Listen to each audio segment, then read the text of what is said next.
Are you thinking about buying or selling a home or are a real estate professional and want to keep up with the latest Twin Cities market news, stats, and trends? Then come hang out with us for a little while. Hi, I'm Kirk Duckwall, and joining me is Jonny Kiernan. Thanks for coming in. Thanks for having me. Good morning, everybody. And Chad Priebe. Good seeing you guys. Coming in. See you too. It's been a little while. I feel like it has been a few weeks. Few things going on. Yeah. I think we're going to touch on a great topic today, which is leveraging the fall market. We'll actually define the fall market, the winter market, and the spring market, because just like, the meteorological and astronomical seasons, the realistical, let me make up a word here, real estate logical. Yeah. I like it. The realogical. Realogical? Yeah, there we go. State market has a different season, right? Right. I think our winter market's like maybe 30 days long, right? Or if possible. So we're going to dive into that shortly, and then talk about how as a buyer, how as a seller, how as a real estate investor, you might want to take advantage of this. And then we're going to discuss a little bit about interest rates and how maybe you want to think about that and leverage the psychology of that as well. So excellent. But first, I want to just talk about a little bit of what our market is doing since it's been some time since we've chatted. So new listings into the marketplace still holding up 11.5% week over week. The total 3-month average is 2.7%. Pending sales is up also week over week, 4.4%, but that 3-month total is down 5%. So you have positive new listings, pending sales, negative, no big surprise, inventory, right? And inventory is a big key with where our market lies today.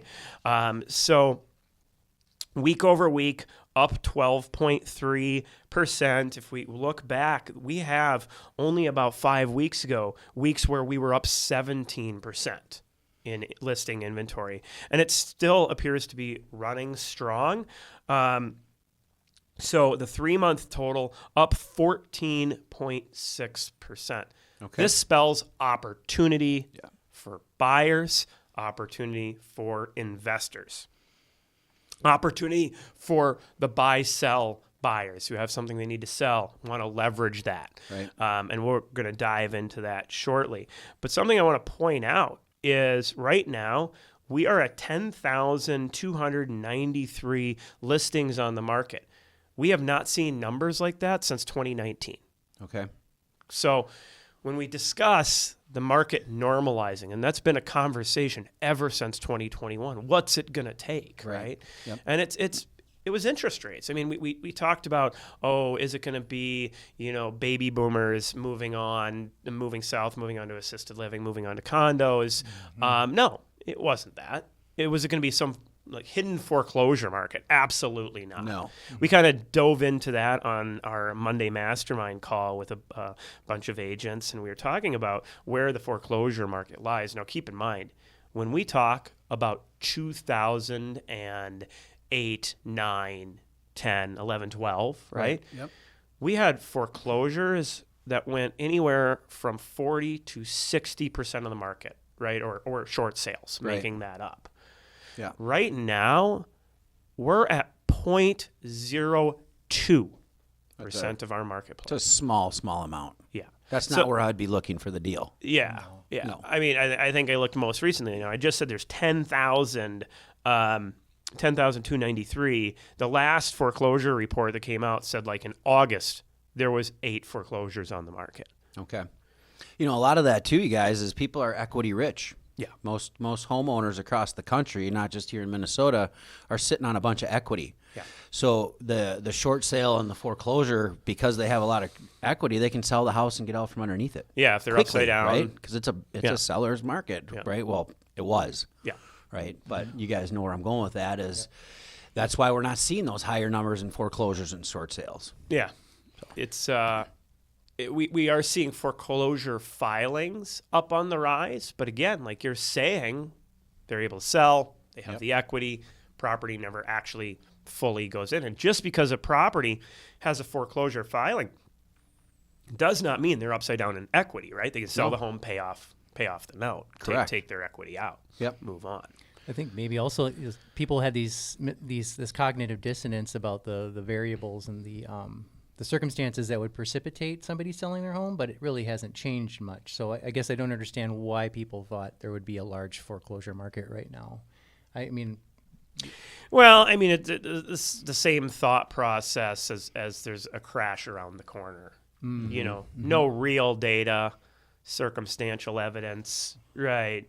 Yeah. Oh, my buddy lost his job. Right. Oh, I had 2 friends lose a job. That doesn't mean the market's flipped or somebody, ended up actually going into foreclosure and losing a house.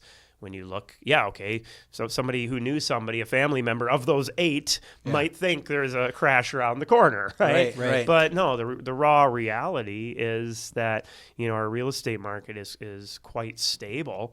We're still watching appreciation, and the appreciation rate that we're seeing is absolutely in line with where we expected it to be after a 2021, 2022 kind of season. Yeah. That we'd have to see it go down to a more flat. So we saw appreciation rates anywhere from 8 to 11% in a single year, right, for a couple of years running. Of course, you're going to see appreciation rates slow to 1 to 3% for a few years. It has to. And I would fully expect it to do it again, this next year. So it's interesting. I've had family members and friends saying, hey, I'm going to wait for the market to crash before I buy. I was just talking to my brother-in-law about this yesterday, okay? And I said, that's great. You've been waiting 4 years now. Because I remember we had this conversation about 4 years ago how you were waiting for the market to crash. I said, you're going to probably wait another 10 years or more. I said, or ever, right? Yeah. So as the longer you wait and pay rent, you're losing out, right? So the time is to get in when you can, right? Don't wait for the crash. It's not going to happen. Yeah. And people that own their house through the crash, by the way, let's say they bought it and they didn't have to sell. They're up a ton of money. Yes. Right? So, you're not taking the loss unless you sell. Correct. Right? Exactly. So, real quick, just want to touch on the market meter. 3.18 is where that sits. So that's a kind of mid buyer's market range currently. And still continuing deeper into that buyer's market range. And when we get into the next segment, we're going to talk about how to leverage that and how what kind of dollars and cents that equates to as a buyer. Another notable point is we are actually seeing showing activity up this year, but it's almost up exactly the same amount as inventory. And so then you see the showings per listing down by almost exactly that amount. So kind of washing each other out. Yeah, it's washing each other out. Right. Exactly. So you're seeing that inventory really, again, helping buyers. So when we get into the next segment, we're going to kind of deep dive into leveraging the fall market. We're going to talk about some of the things as buyers to look for when you're looking online and hopefully dispel some myths to help hunt out the best deals that are out there. As always, you can go to TwinCitiesRealEstateShow.com, submit questions there. We'll be right back. Kirk Duckwall here again with the Twin Cities Real Estate Show. Our local sponsors are BRIX Real Estate, Network Title, Eric Bloomstrand and Chad Priebe with Bell Bank Mortgage, and James Tufson with the Preserve Group.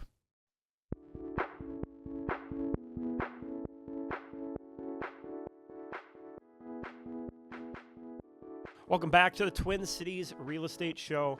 Today, we're going to dive into leveraging the fall, the winter market, understanding when these market seasons actually exist. What was the name you gave for the seasons? Rheology. Rheology. Yep. Yeah. Yes, because the meteorological and astronomical seasons do not line up with the rheological. They don't. we don't follow no calendar year. No, we don't do that.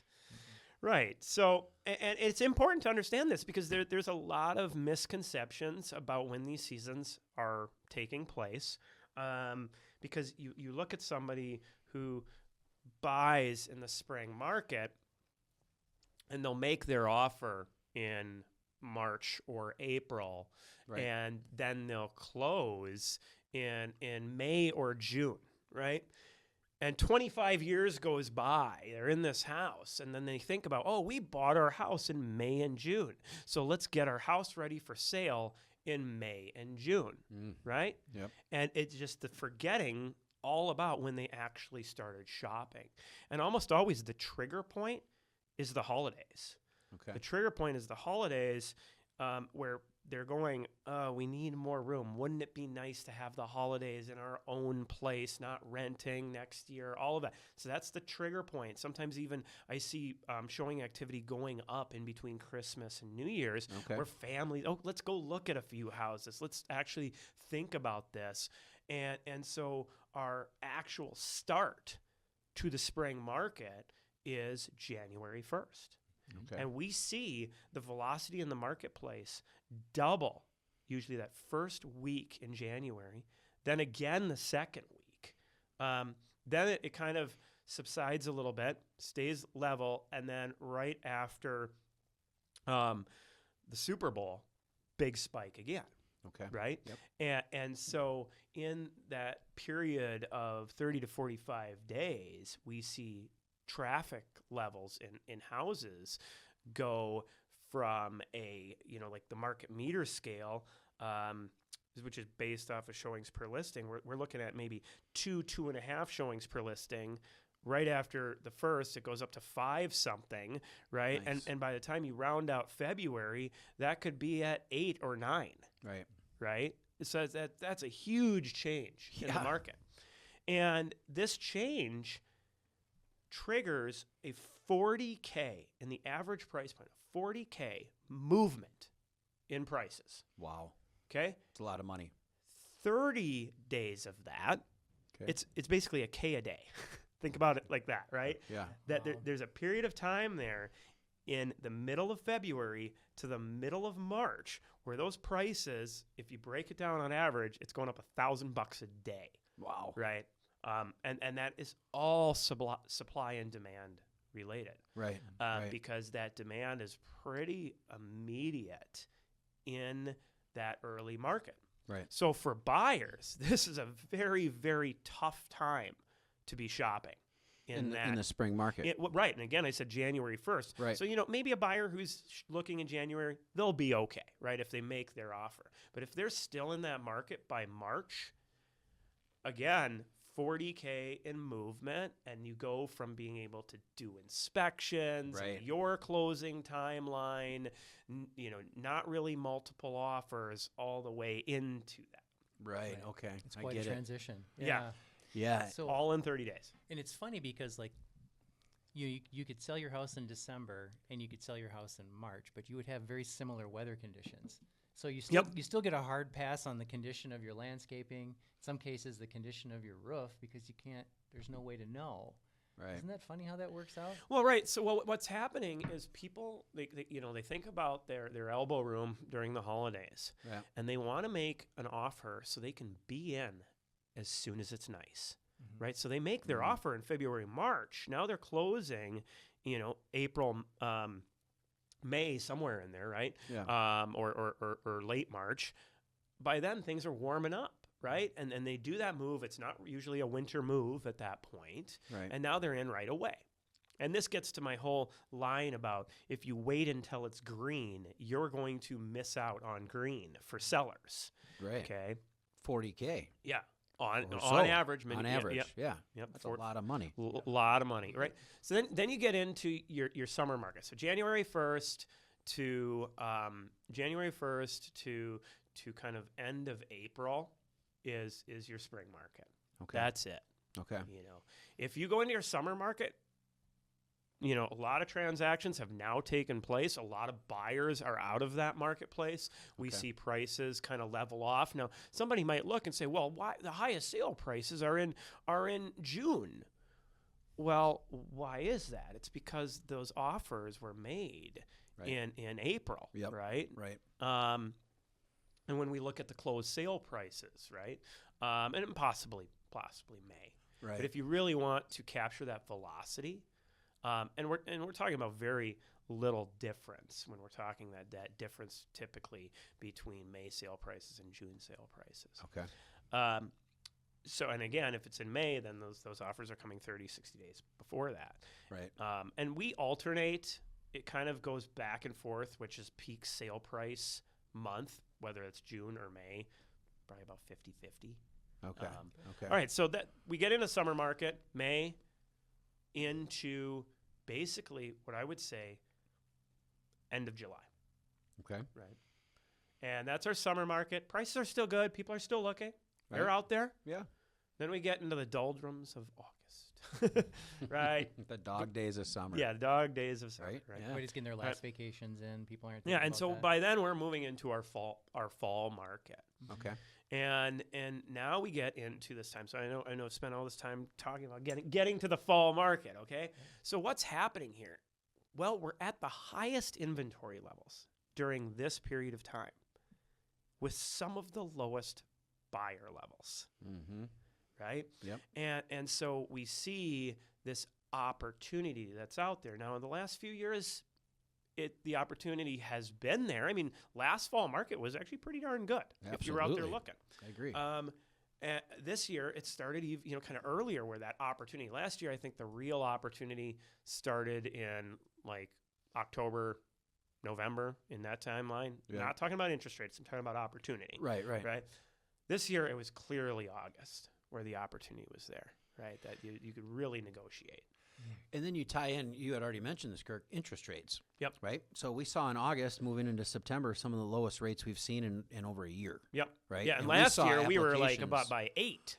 Eight and a quarter. Right? Yeah. Yeah. I mean, it was high. So we saw application rates skyrocket, right? So rates obviously, that's affordability on your mortgage payment, stuff like that. Lending costs are down. That's going to attract more people. One of my, I wouldn't say concerns, but one thing that we want to pay attention to is the forecasters, right? The MBA is forecasting first quarter of next year rates to kind of dip down again, right? Yep. Spring market. Yeah. So as rates come down, if you're waiting for that spring market for the grass to turn green, it could be very costly on you because I think it's going to inject a whole bunch of buyers into the market once those rates come down. Well, and we're especially this already spring. seeing, as mentioned earlier, we're already seeing more buyers in the market now. Right. And I think that's a direct reflection of rates being at least 1.5 points better Yeah. than they were last year at this time. 100%.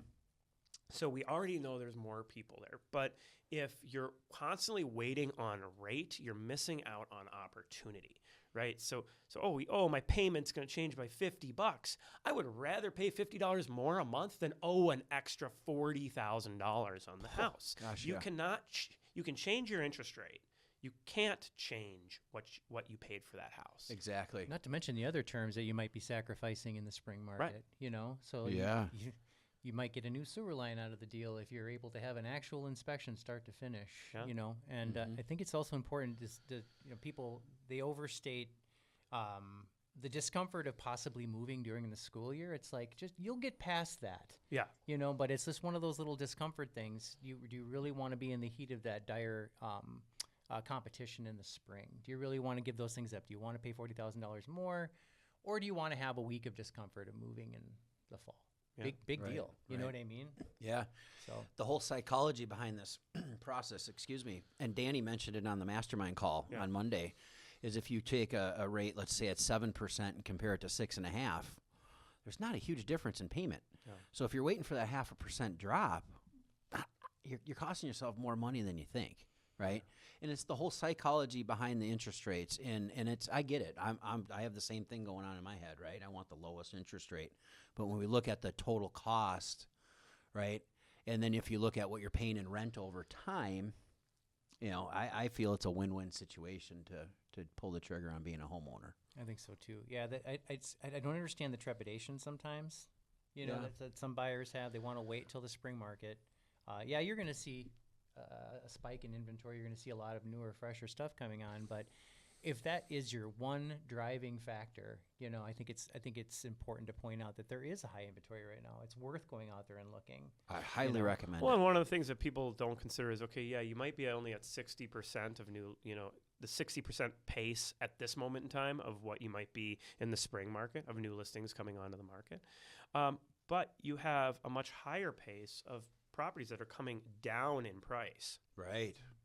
Opportunity. A house that you in the spring market might never have a chance at ever, because it's going to go into multiples. It's going to be way above your price cap, and you want that nicer place, that bigger place. Well, hey, now it's coming down into range where you could actually capture that. That's property. a good point. Yeah. So, when I'm working with my fall buyers, we're talking about, homes coming down. So look up in price a little bit. If you're thinking you're at, $350, look to $375. I'm not saying go to $375.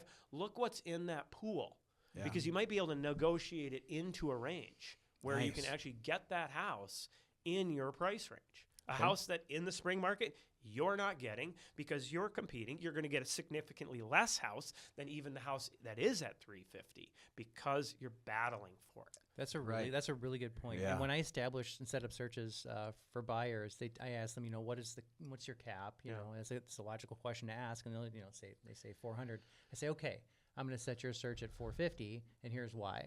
Because there's a good chance that that's going to drop down into your price range eventually. And you want to know what's coming down the pipe. Absolutely. Yep, because you'll see those price changes in your search. So, yeah, that's a good way to do it. Yep. And that's a fall market pricing guide, you'd say? Yeah, because what's funny is we do reverse in the spring market because of the competitive. Oh, you're at 350. Well, cap your search at 325 because you're going to go into multiple offers.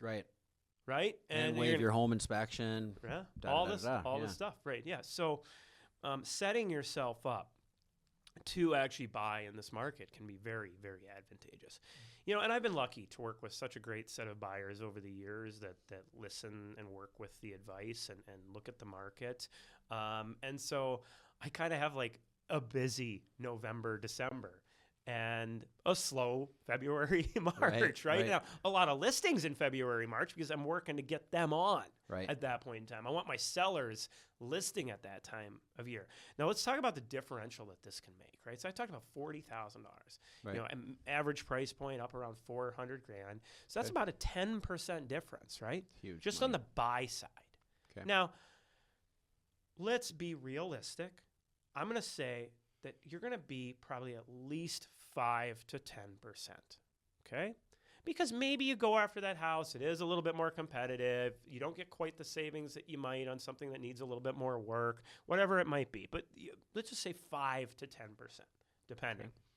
And if you're in that buy-sell range, now you have this other house. So you make your offer in November, December. You close in January. You move. You get your house ready, and you put your house on the market mid-February, early March, right? Yes. Now, if you do this correctly, you close, your first payment's not going to be due for almost a month and a half, 2 months, right? Then you put your house on the market, kind of try to get it on as quickly as possible after the closing, but make sure it's ready. And now you sell that at peak terms, right? So now you're the house that gets $40,000 more, the multiple offers, the waived inspection, all of that. Yep. Now you're talking a 10 to 20% difference on the total leverage that you just pulled off because you chose to buy in the fall market and sell in the spring market. Now that's, as I mentioned, that spring market, January 1st. If you can make it to that point in time, and it is like a light switch. Yep, I've seen it. It's every year. It really is. It's dependable every year. Yeah, and I love when people will go, well, you can't predict what the market's going to do. You know what? When you see the same trend every year, and even in 2008 and 2009, same trends took place. It different, but the up and a down and up and a down each of those years. Yeah, you can predict that the market's going to speed up and it's going to slow down. For sure. So it's the golden equation then, Kirk, right? So buy in the fall, sell in the spring if you can. Yeah. If you can accommodate that, I mean, that's the best possible case scenario. Absolutely. We're unique here in Minnesota with the seasons. Yep. We can see those trends, and we can, like you guys do. You do a good job with that and giving advice to your clients rather than just selling, making a sale, and then a buy, right? You do the right advice. That's going to gain you more traction down the road with people. That's great. Yeah, see, I mean, you can put You're going to yourself in remember that outcome. a really good position, you know, and I have many past clients that would attest to this strategy, you know, if you're at all possible.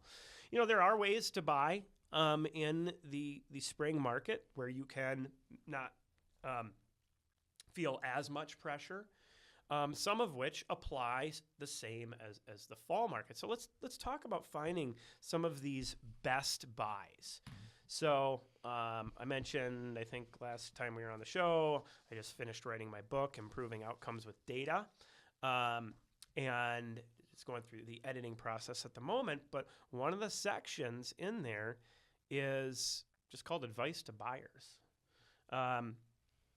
The actual title is There Were Not Many Photos. Something Must Be Wrong with It. Ooh, That's the title of that chapter. Okay. Right? And it's Advice to Buyers. So just reading word for word. If you're looking at buying a home and getting a good price is important to you, I would recommend looking at properties that have the following issues with their listing. 1, a limited number of photos. Do you know what's wrong with a house that has a limited number of photos? It has a limited number of photos? You got it. Boom. That's it. Right. Bingo. I have been to plenty of good houses that you would never know until you got there, right? Yeah. I've been to bad ones too. Yeah. But I've also been to plenty of bad houses that had good photos. Yes. Okay? So, yeah, plenty. Like more. More, actually, yes, yeah. yes. More houses that had good photos. You get there, You're you're, walking, oh my you're goodness. just bamboozled. It's Right. almost like Tinder. You walk in, you're like, that's not right. Right, if you see if you see one photo and it specs out for you, it has the right number of bedrooms, the room sizes are correct, it's in the location, you did the map view, you did the street view, and it has one photo, go look at it. Yes. Yeah. There's a ton of reasons. It might be that they're in the process of moving. It might be in the process of getting some contractor that's doing work. It might be rented out and it's just a little messy, right? And there can be a ton of reasons. Right. Or one I come across regularly, a lazy real estate agent Oh, Yeah. who didn't book the photos in time, who Oh, hasn't yeah. done the photos, whatever. So number 1, limited number of photos. Number 2, rooms that look too small. I didn't say rooms that are too small, rooms that look too small. Crowded Don't with trust the furniture. photo. Yep. Right.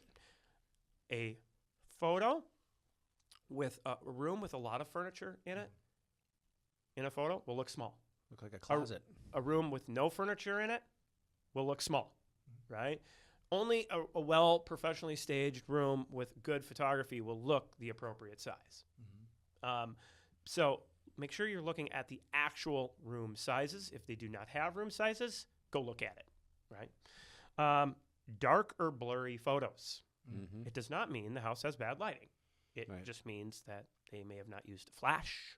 They may have not had the lights on. It might have been a cloudy day. Or from a seller's perspective, if you know, as a seller and your agent goes, or you ask your agent, who are you going to use for photography? And they go like My this. cousin.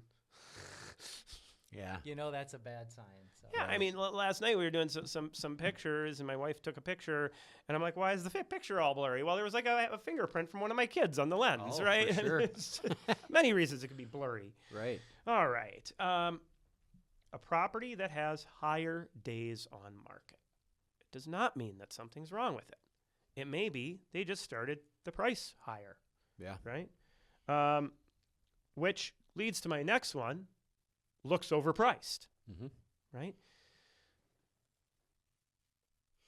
I'll say this, and I'll probably irritate some sellers or real estate agents, but at the end of the day, a sale price is set by the buyer when the seller agrees to it. Yeah. Right? Right? So just because the price is listed at something does not mean that it's going to sell for that.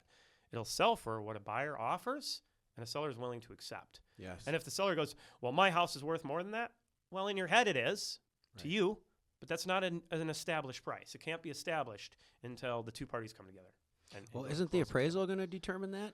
Nope, that's just determining risk assessment to the bank. Yep, and that's a common conversation we have with our clients because, in one, it's just it's an opinion of value. Yeah, right? I mean, I've had numerous offers that don't have appraisals. They have appraisal guarantees.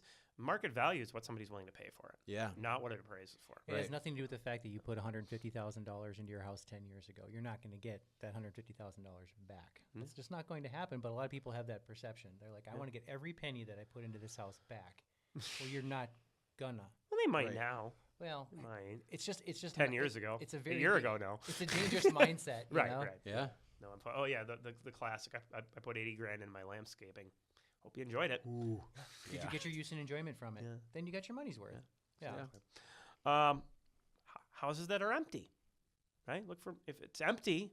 The reason I say that is nobody's living there. Right. If nobody's living there, somebody's having to pay the bills for heat, electric, and somebody's having to pay taxes. Right. And somebody's having to keep it clean or sidewalks shoveled, especially this time of year. That is a big thought that they have, right? Yeah. Messy can be cleaned up, right? An estate sale or as is, similar to empty. Right. A lot of people get worried about as is. Oh, what's wrong with it? You don't know, right? Is there anything wrong? Maybe, maybe not. Just like another house, you don't know until you get to an inspection or at least get out there to view it. Here's an interesting one. Homes listed Sunday through Tuesday. If you see a house that's listed Sunday through Tuesday, they receive 40% less showings in the first couple days than homes that are listed Wednesday through Saturday. Why would someone do that? Well, there is some thinking there where